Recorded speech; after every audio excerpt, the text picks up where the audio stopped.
Yeah, what do we talk about next? Just has to sit one second. So this is our context. This is our brain. If you're trying to just receive content without expanding your context, you're just putting more coffee in the coffee mug, which is already full. Already full. Are you still the best contestant of the eviction?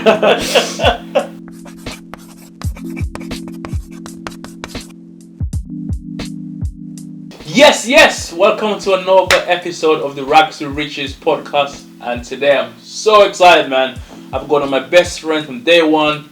He's traveled hours to have this interview. You know, he's very, very busy, but he gave me his time. So without further ado, please help me welcome Endrit. Hello everyone, I've come straight from central London, so it's about a 4.5 hour journey just to meet one of my best friends, Evans, who I've met actually at the Eviction. Yes, so you know, it's a pleasure to have you here, Endrit. We've been wanting to do this podcast for a long time, but because of my schedule, your schedule, it's been very, very tough. For those who don't know you, Endrit, you know, why don't you introduce yourself to the viewers and let them know who you are? So I was on the Eviction, and I've done rent to rent. I've got a rent to rent business and also a rent to rent mentor. That's a quick introduction of. Amazing. This guy is very, very, very humble, by the way. You know, he's obviously doing very, very well in property. He's killing it. And we got started off literally at the exact same time, and we actually came across through a show called The Eviction. Yeah. And that's about 2 years ago. So for those who don't know what The Eviction is, why don't you explain to the viewers what The Eviction is? The Eviction is a TV show with Samuel Leeds, who is. It was some contestants. They applied. We've been chosen. It was 10 of us, I believe. Yeah. 10 contestants to do property challenges. So we had quick mentoring, very fast paced. Samuel Leeds told us what to do. We went out there. We took action. I went to the semi-finals actually, and as of Evans, he was the winner of the Eviction, and that's where we first met. So congratulations to Evans on that. But that's where we first met. I remember Evans being an extremely high performance. He had a lot of self-belief from the start, and likewise with me. And we were in a competition, but a very healthy one. Amazing. So yeah, speaking of competition, I mean, throughout the Eviction, you kept saying that, you are the best. You're the best out of all of us. Do you still believe 2 years on that you're still the best contestant of the Eviction? I do. My mindset is very strong. I truly believe it. I did go off the Eviction and take on my first 2 properties within only 3 days coming off the Eviction. But the main thing is I think we've both built successful businesses since then, which we'll definitely get into. Yeah, one thing that drew me into Endrit when I first met him on the Eviction, he was just a little bit crazy. And I was like, this guy's a little bit of a nutter, man. This guy lives in his own world. But there was just something about this guy that I just really like. He always used to think big, and I got magnetized. I got attracted to that, to that thinking big. And 2 years down the line, the thinking big has obviously got you on your feet. You're now doing super, super well. So what have you been up to since the Eviction? Since 2 years ago, what have you been up to? So I started off, right after the Eviction, like I mentioned, I took on 2 rent-to-rents. I went on and took a few more properties on a rent-to-rent. And then I decided, actually I wasn't offering mentoring back then, but I had one of my clients now offer me, he said, can you please mentor me? And he showed determination. So fast forward, I did mentor him. He got results very fast. In the rent-to-rent industry, and I enjoyed what I did, and I realized the only thing that stopped me and that's stopping a lot of people from getting into property or getting into an industry and making a successful business was the mindset and the way that you think. I believe that if you truly believe in something, if you truly believe you can do it, and you hang around in the right environment and just have that identity shift that you can do it, a lot is possible. Everything is possible. 100%, and I could not agree with you more. I mean, just to get into the eviction, I mean, I can recall you were saying to me about how you got in, you were bombarding Samuel, you were getting everybody to at Samuel, Yeah. to their stories and to their pictures, with obviously Endrit, and you just did whatever it takes. And you pretty much, tied Samuel's hands. You didn't have no other choice, but you had to choose you, Maybe, you were not the best contender to be on there, but you just thought, you know what, I'm only joking. But yeah, 100%, I agree with your mindset, it's the same thing as me. I mean, if you remember that, throughout the eviction, I kept saying, I'm going to win. But, funny story about obviously mindset. When I applied for the eviction, through the same process like you, Amelia Santi, lovely lady, she was the one who did my interview. And after I obviously did my interview, I was like, I think I can do a little bit more.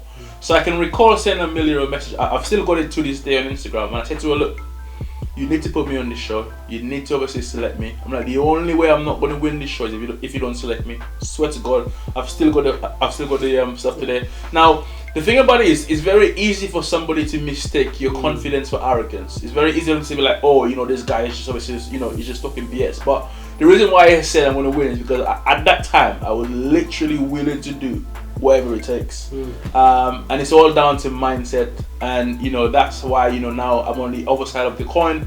But yeah, it's amazing that you mentioned mindset. So speaking of mindset, I mean, what would you say has been your biggest challenges? Yeah, what some people don't actually know about me is I was on the winner's dinner with Samuel Leeds. So he made a post, and it was a competition. And me, my mindset, I always want to win. So I went the extra mile, and I knew that worked for me, because he said you need to make one post. So rather than just making the one post like many others did, I said I need to win this. So what can I do? And since then, this has been my mindset. Who do I need to meet? What can I do to go the extra mile? And exactly the same with the eviction. When the opportunity came up, I said everyone's going to do that one video that Samuel's asked for, but what am I going to do to ensure that I'm on that? And I got hundreds and hundreds, I think it was over 300 people that tagged Samuel Leeds. People I didn't even know, I messaged, tag Samuel Leeds on my post. And that's how I got myself in the eviction, which got me in the right community, in the right environment. As you mentioned, environment. In terms of what struggles I've had after the eviction, like you are since then to now, it's been a roller coaster ride. And the reason I say that is because whilst we were in the eviction, we had the accountability. We were keeping each other accountable. We were in a competition, so we were pressured by time.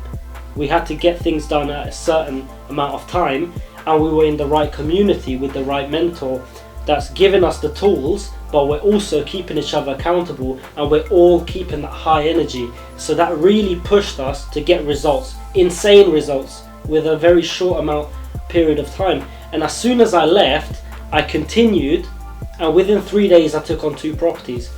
What happened after, well, many of you that don't know, is I started to doubt. My mindset was downfalling because I was in such an intense accountability system with everyone, with a positive community, and I went from that to going back home, no high energy, no accountability, no mentor to keep me on track. And that's sort of, I was slowly seeing myself getting down on a downfall, and it took some time for me to realize that without having the right people around you, without having the right community and the right mindset or identity shift, and the only way identity shift happens is by being with the right people. And once I realized that, that's when I've managed to then scale my business and actually get back to where I was. Amazing, very very well said. So what did you do? Did you join a new environment? Did you go back into the environment to get your mindset completely changed, or did you watch a few videos? What's the exact step that you did to get back into the environment? Yeah, I think it's important to get started with just maybe watching a few videos, getting yourself motivated. Motivation's good for that temporary boost, so you can get discipline to build a habit. But once you're motivated, it's important to then surround yourself in the right environment. So what I did was I found mentors, I found a coach. So I've got my own personal coach that I speak to on a weekly basis who sets me targets. I've got an accountability partner who I speak to every day. And this is so important, I only surround myself with people that I want to be like, or someone that is high energy, that can keep me accountable and I can keep them accountable. And that hence why we're sitting in the same room today. We're close friends. We both work at a very high pace. We're very focused on what we're doing, and I believe we both have a very good mindset, a great mindset. Amazing, 100%. You said something about mindset, and it just reminded me of back when I used to live in the Caribbean, and sometimes obviously only the wealthy people have like warm water. So we used to have just cold water, throughout my life I used to be with cold water, and at night time the water gets a lot colder. So what I used to do is my mom used to tell me outside to bathe, but what I used to do, I used to carry my clothes outside, the clean clothes outside. I used to just wash my feet, wet my hair, and put the same clothes on. And I go away for 2 days probably. I go away with it. The third day, all of a sudden the smell started to arise, and my mom started to realize I wasn't showering. And that's when I realized that, almost everything is mindset. Because why do I use this analogy? A lot of people, they're in jobs and jobs not working. So what do? They leave this job, go to another job. Leave the job, go to another job. And then they have the same problem. Because the problem is not the job, the problem is their mindset. Because the thing is, everywhere that they go, they are there. They are the person that they can hide for themselves. So mindset is everything. I feel like mindset is the biggest thing. If something is not working, most likely it's because of something that you're doing. Do you agree with that? So it's about going back to yourself and obviously look, what habits have I adopted that's got me here? Let's change these habits. Let's implement new habits. Let's change the mindset completely. So I could not agree with you more about the mindset. It's 100% everything for me. From losing weight, finances, and stuff like that. So yeah, man, mindset is big. So moving forward, what are your plans? Now you're obviously doing stuff. What are your plans moving forward, in the future? So like I mentioned, I've got a mentoring company. I also have 2 separate companies which I'm working with. I'll be sharing that in the recent times. For now it's confidential. However, the main thing, like you said, is just focusing on the mindset and a change in that. The way to grow a business is not the content. It's just like this mug. It's filled with coffee. So this is our context. This is our brain. Yeah. And what we tend to do when we're starting out is try fill it up with more content, and it's just spilling all over the floor. It's not going in. So the best way, what I've learned, is you need to first empty your cup and let the new content come inside. If you're trying to just receive content without expanding your context, you're just putting more coffee in the coffee mug, which is already full. And that's one huge lesson that was for me. And what's a good way to expand your context? You may ask. So 3 ways. 1 is accountability. Have an accountability partner, someone that you can rely on. 2, be in the right community. So have the right people around you who are growing, who are more successful than you, and have a mentor to mentor you so you can fill in your context with the right content. Because sometimes we try to do things ourselves as well, and we're making loads of mistakes and we're filling it in with more bad content, and it's so much harder to unlearn something than it is to learn something the right way from the very start. Do you agree? 100%. That's well said. That's amazing. So moving forward, you got a few business ventures, but you can't, you're not at liberty to disclose right now. I will be sharing it soon. However, the mentoring is something I'm very passionate about, something that, because I understand now what my journey was, what your journey was, where we came from. I came from nothing. I didn't come from a rich family. I came from absolutely nothing, and I had to build my way up. Are you sure? Your suit looks dapper. You know what I mean? So Evans, I know that we were both on the eviction. You ended up winning the eviction, and now, from what I heard, you're going to be a judge on the eviction. So tell me about that. Yeah, absolutely, man. I mean, back to what you were saying earlier about being the best version of yourself. Doing as much as you possibly can to give yourself a chance, and that's all I did when I got started. When I got started, I didn't have a plan to be a judge and to help people and to inspire people. I just wanted to get out of where I was. I was just sick and tired of being sick and tired. I was just literally in a place of movement where everyone around me, living in London, everybody's winning, everyone's got a Range Rover, everyone's doing well, and I'm just stuck in a single room. I'm just sick and tired with your Mini Cooper. With a Mini Cooper. I didn't even have a car when I was on the Eviction. It wasn't even my Mini Cooper. It was my girlfriend's dad's Mini Cooper. So that's how bad it was. So I was just sick and tired of just not being able to afford things, and I wanted to be the best version of myself. And as a result of me just putting my foot down and focusing on that, what I did not see is the ripple effect. Is the people that's gonna see where I came from and what I've done and feel that they can do it as well. And as a result, now, I'm inspiring people. And, I'm helping others.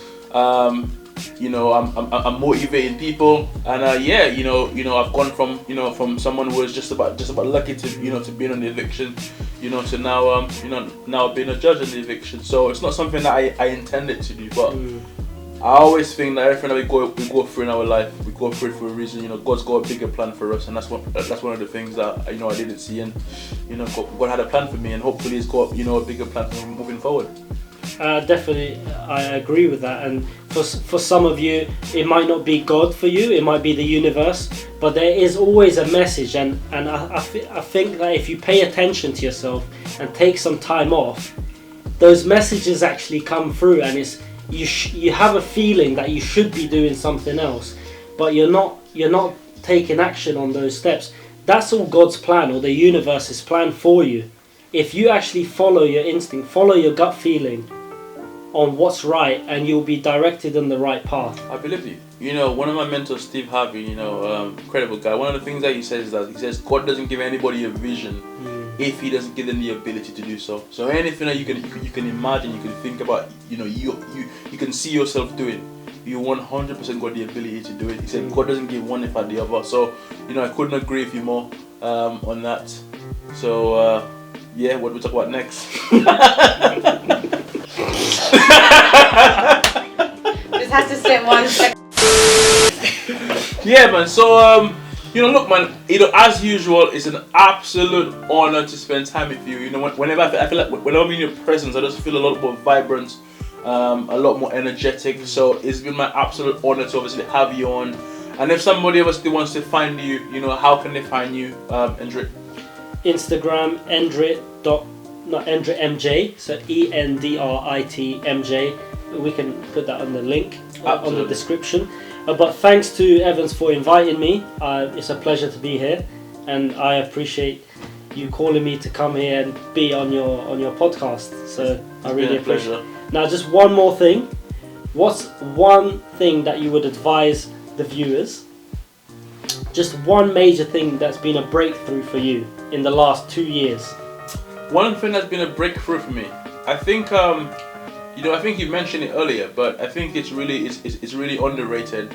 You mentioned it repeatedly over and over again, and that's environment. The things that I think about now, and the things that I'm doing now. 2 years ago, I couldn't even fathom doing those things. I've got a Range Rover now. It's like back then I was like, wow, man, just to be a passenger in a car like that, I felt gas, let alone to obviously owning one. But all of those things came from just being around people. So when you're around people who's winning, automatically what happens is two things happen: either you give in or they give in, either they become like you or you become like them. And if you're around quite a few people with the same sort of mentality, the chances of all of them changing to be like is very, very slim. So I think it's about being around people who are where you want to be. I know it's a cliche, loads of individuals I've heard it, but I can actually tell you genuinely now that it's really enhanced everything for me, because I believe that expanding the context. Exactly, expanding the context, and that's exactly what it is. Because I believe anybody can be lucky, man. Anybody can obviously win the lottery. Anybody can, have a good break and win something in trading. But I feel like to be a millionaire, it's not just like having £1 million, in your pocket. It's about being a millionaire. It's about the attributes that you have to exude, and that all comes through being around the right people. So that's the one thing I would say. You can change everything around you, but you're not a tree. You gotta move. you go and move from where you are, and obviously, you know, go somewhere else. You know, be around people that you want to be. Yeah, that's what I would say. So, 100%. What would you tell somebody? The one most, and this has been a breakthrough for me, and for those of you who haven't seen Grant Cardone's show, From Zero to Undercover Billionaire, it's called actually. Yeah, I think you should all watch it. That is a pure example of someone who has the skill set, who's in the right environment, he's built a successful business, being around the right people, and he's gone from rags to riches. So he's gone from zero, they sent him in a different city with $100, which he didn't even use, and within a space of 90 days, built a $5.5 or $5.7 million business. And that's all because of his context expansion, because his context is so big with the right content that he's managed to do it in such a short amount of time. So the point I'm making here, the breakthrough for me was, stop trying to do things on your own, because you're going to make so many mistakes. You're going to fill it up with the wrong content in the context, and spend your time with the right environment, with the right people who are more successful than you, to expand your context and fill it up with the right content by finding the right mentor for you. Absolutely. Well, look, Endrit, it's always a pleasure. You know, I want to thank you for your time, and I hope the viewers found this helpful. And if you did, you know, make sure you smash the like button. If you haven't subscribed, make sure you subscribe and turn the notification bell. But Endrit, thank you again for coming on. Appreciate it. Thanks for calling me. Nice one.